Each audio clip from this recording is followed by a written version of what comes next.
অন্যদিকে হঠাৎ কইরা প্রশাসন সংস্কার কমিশন প্রাথমিকভাবে তাদের কয়েকটা সুপারিশ প্রকাশ করলে প্রশাসন ক্যাডারের কর্মকর্তারা সকল রীতিনীতি আইন কানুন ভেঙা বিক্ষোভ প্রদর্শন করতে শুরু করছেন।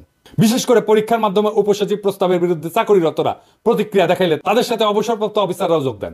স্বার্থান্বেষী এই দুই পক্ষ যৌথ সভার আয়োজন করেন, যেখানে অন্য পেশার কয়েকজন উচ্চকণ্ঠী ব্যক্তিকে ডেকে আনা নিজেদের পক্ষে বক্তৃতা করেন।